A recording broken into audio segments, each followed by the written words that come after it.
that should be captured. Natural ಆಗಿ ಎಲ್ಲ ಹುಲಿಗಳನ್ನ ಮಾಡ್ಬೇಕಂತಿಲ್ಲ. ಇಲ್ಲ those pushed into the human area. Human area ಒಳಗಡೆ ಅದಕ್ಕೆ ಟೆರಿಟರಿ ಮಾರ್ಕ್ ಮಾಡೋದಕ್ಕೆ ಆಗ್ತಾ ಇಲ್ಲ. ಬೇರೆ ಹುಲಿಗಳ ಜೊತೆ ಚಾಲೆಂಜ್ ಮಾಡಿ ಅಂತಂದ್ರೆ ತನ್ನ ಜಾಗನ ಮರು ಅದೆಲ್ಲ natural. Territorial fight one can die also. So that is all natural. That ಏನು ಮಾಡಕ್ಕೆ ಬರೋದಿಲ್ಲ. ಸೊ ನಾವು ಫೈನಲಿ ಇಫ್ ದ ಹುಲಿ is pushed out of the reserve because it is unable to hunt its prey, so it must be captured and brought to the captivity. Sir ಇವ್ರು ಅಂಗಡಿ ಸಾಹೇಬ್ರೆ ಈಗ ಹೆಂಗೆ ನಡೆದಿದೆ ಸರ್ ಇದು ಹೆಂಗೆ ಮಾಡ್ತೀರಿ ಮತ್ತೆ ಮುಂದೆ ಹೆಂಗೆ ಟೈಟ್ ಮಾಡಬೇಕು? ಸರ್ಕಾರ ಈಗ ಆಲ್ರೆಡಿ ತನಿಖೆ ಮಾಡಲಿಕ್ಕೆ ಆದೇಶ ಮಾಡಿದೆ.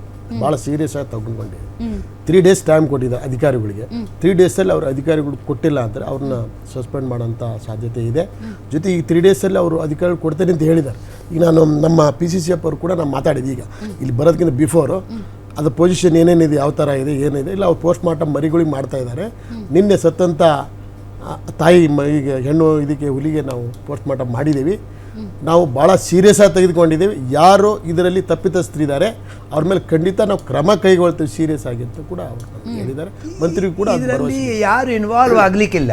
ಇದರಲ್ಲಿ ನೆಗ್ಲಿಜೆನ್ಸ್, ಕಾರ್ಡ್ ಹೋಗೋದಿಲ್ಲ, ಜನರ ಜೊತೆ ಕನೆಕ್ಷನ್ ಇಟ್ಕೊಳ್ಳೋದಿಲ್ಲ, ಅವ್ರಿಗೆ ಅವೇರ್ನೆಸ್ ಎಜುಕೇಶನ್ ಪ್ರೋಗ್ರಾಮ್ ಇಟ್ಕೊಳ್ಳೋದಿಲ್ಲ.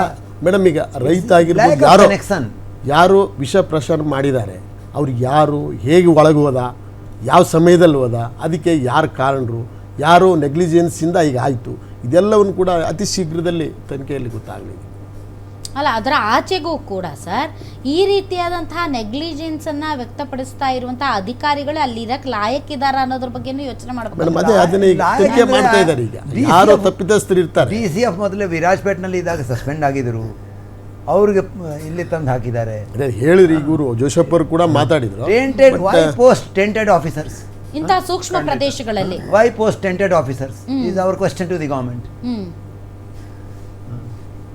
ಪ್ರಾಮಾಣಿಕತೆಗೇನೆ ಸವಾಲೊಡ್ಡಿರುವಂತಹ ಅಧಿಕಾರಿಗಳನ್ನು ತಂದು ಇಂತಹ ಸೂಕ್ಷ್ಮ ಪ್ರದೇಶಗಳಲ್ಲಿ ಹಾಕಿದ್ದಾರೆ.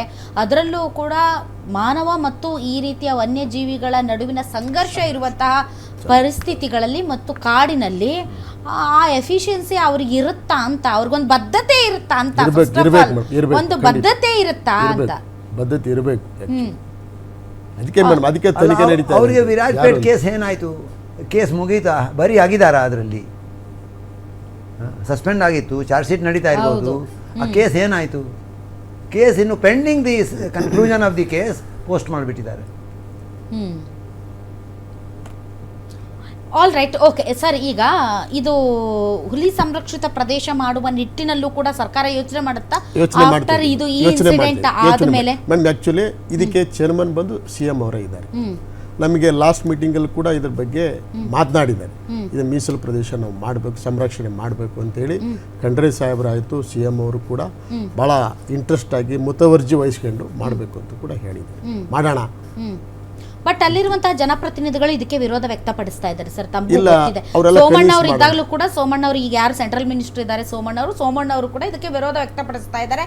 ಅದರ ಅರ್ಥ ಅವರು ವಿರೋಧ ವ್ಯಕ್ತಪಡಿಸ್ತಾ ಇದ್ದಾರೆ ಅಂತ ಅಂದರೆ ಇದರಲ್ಲಿ ಈ ತರದ ಪ್ರಕರಣಗಳಲ್ಲಿ ಅವ್ರ ಪಾತ್ರ ಅಂತ ರಾಜಕಾರಣಿಗಳು ಜನರಿಗೋಸ್ಕರ ಯೋಚನೆ ಮಾಡೋದು, ಅವರು ತಮ್ಮ ಬದ್ಧತೆಯನ್ನು ಜನರಿಗೆ ಅವರು ಪ್ರದರ್ಶನ ಮಾಡಬೇಕಾಗುತ್ತೆ. ಸ್ಥಳೀಯ ರಾಜಕಾರಣಿಗಳು ಇದಕ್ಕೆ ವಿರೋಧವನ್ನು ವ್ಯಕ್ತಪಡಿಸ್ತಾ ಇದ್ದಾರೆ. ಎಸ್ಪೆಷಲಿ ಮಲೆಮಹದೇಶ್ವರ ಬೆಟ್ಟಕ್ಕೆ ಬರುವಂಥ ಪ್ರವಾಸಿಗರಾಗಿರ್ಬೋದು, ಜಾತ್ರಾ ಸಮಯದಲ್ಲಿ ಅಲ್ಲಿ ಉಳ್ಕೊಳ್ಳುವಂಥ ವ್ಯವಸ್ಥೆ ಮತ್ತು ಪ್ರವಾಸಿಗರ ಹರಿವು ಮತ್ತು ಕಾಲ್ನಡಿಗೆಯಲ್ಲಿ ಬರುವಂಥವರು, ಈ ಥರ ಏನಾದರೂ ನೀವು ಹುಲಿ ಮೀಸಲು ಪ್ರದೇಶ ಮಾಡಿಬಿಟ್ಟರೆ ಅಲ್ಲೆಲ್ಲ ಓಡಾಡೋಕ್ಕೂ ಆಗೋದಿಲ್ಲ, ಮತ್ತು ಭಯ ಜಾಸ್ತಿ ಆಗುತ್ತೆ, ಒಕ್ಕಲೆಬ್ಬಿಸ್ಬಿಡ್ತಾರೆ. ಈ ಥರದ ಹಲವಾರು ವಿಚಾರಗಳಿವೆ, ಅವೆಲ್ಲವನ್ನು ಕೂಡ ಅಡ್ರೆಸ್ ಮಾಡಬೇಕಾಗುತ್ತೆ. ಸೊ ಏನು ಮಾಡ್ಬೋದು ಅಂತ ತಮಗನ್ಸುತ್ತೆ ಸರ್? ಈಗ ಶಬರಿಮಲೆನೂ ಕೂಡ ಅದೇ ಥರ ಒಂದು ಪ್ರದೇಶ. ಇವತ್ತು ಕೂಡ ಅಲ್ಲಿ ಯಾವುದೇ ರೀತಿಯಾದಂಥ ಅಭಿವೃದ್ಧಿ ಆಗಕ್ಕೆ ಸುಪ್ರೀಂ ಕೋರ್ಟ್ನ ಗ್ರೀನ್ ಬೆಂಚ್ ಬಿಟ್ಟಿಲ್ಲ. ಕಾರಣ ಯಾಕೆ ಅಂತ ಹೇಳಿದ್ರೆ ನಾವು ಇದರಲ್ಲಿ ಸಮತೋಲನ ಕಾಯಬೇಕು. ಈಗ ನುಸುಳುಕೋರರು ಹೆಚ್ಚಾಗ್ತಾ ಇದ್ದಾರೆ. ನನಗೆ ತಿಳಿದಂಗೆ ಕರ್ನಾಟಕದ ರೈತರಾಗಲಿ ಹುಲಿನ ಮಲೆ ಮಾದೇಶ್ವರನ ರೂಪದಲ್ಲೇ ನೋಡ್ತಾರೆ.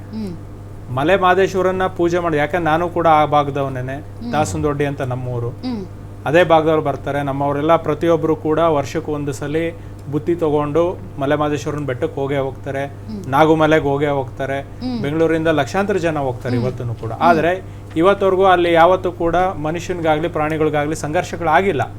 ಆದರೆ ಏನು ಹೇಳಿದ್ವಿ ಮರಿ ಸಂತತಿಗಳು, ವೀರಪ್ಪನ ರೀತಿಯ ಮರಿ ಸಂತತಿಗಳು, ಈ ನುಸುಳುಕೋರರು ನಮ್ಮ ಒಂದು ಗಡಿ ಭಾಗದೊಳಗೆ ನುಗ್ಗಿ ಇವತ್ತು ಏನಿವತ್ತು ಕ್ಯಾಟಲ್ ಅದೇ ದನಗಳನ್ನ ಸಾಕೋದು, ಈ ಪೋಚಿಂಗ್ ಅಂತ ಏನ್ ಹೇಳ್ತಿದಾರೆ ಅದು, ಮತ್ತೆ ಹೌದು ದನಗಳನ್ನ, ಹೌದು ಸಗಣಿ ಗೊಬ್ಬರ, ಮತ್ತೆ ಊರಲ್ಲಿ ಮೇಯ್ಸಕ್ಕೆ, ದನಗಳನ್ನ ಮೇಯ್ಸಕ್ಕೆ, ಆಡುಗಳನ್ನ ಮೇಯ್ಸಕ್ಕೆ ಬರುವಂಥದ್ದು, ಇಂಥ ಒಂದು ಕೆಲಸಗಳ ಮೇಲೆ ಗಮನ ಇಡಬೇಕಾದವ್ರು ಅರಣ್ಯ ಇಲಾಖೆಯ ಅಧಿಕಾರಿಗಳು.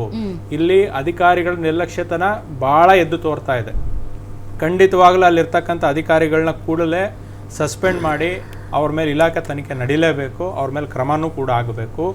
ಮತ್ತು ಈ ಒಂದು ರೈತರು ಮತ್ತೆ ಸರ್ಕಾರ ಮತ್ತೆ ಅರಣ್ಯ ಇಲಾಖೆ ಈ ಮೂರಲ್ಲೂ ಕೂಡ ಒಂದು ಸಮನ್ವಯ ಸಮಿತಿನ ಮಾಡಬೇಕು. ಇವತ್ತು ಸರ್ಕಾರದಲ್ಲಿ ಪರವಾಗಿ ನಮ್ಮ ಅಂಗಡಿಯವರು ಬಂದಿದ್ದಾರೆ, ವೈಲ್ಡ್ ಲೈಫ್ ಬೋರ್ಡ್ ಇದೆ, ಇಲ್ಲಿ ಈ ತರ ನಮ್ಮ ವಲ್ಲಿಶ್ ಅಂತ ಅವ್ರ ಎಕ್ಸ್ಪರ್ಟ್ಗಳನ್ನ ತಗೋಬೇಕು. ಪ್ರಯತ್ನ ಪಟ್ಟಿದ್ರು ಅವರು. ಹೌದು, ಈ ತರ ಈಗ ನಾನು ಎಕ್ಸ್ಪರ್ಟ್ ಅಲ್ಲ,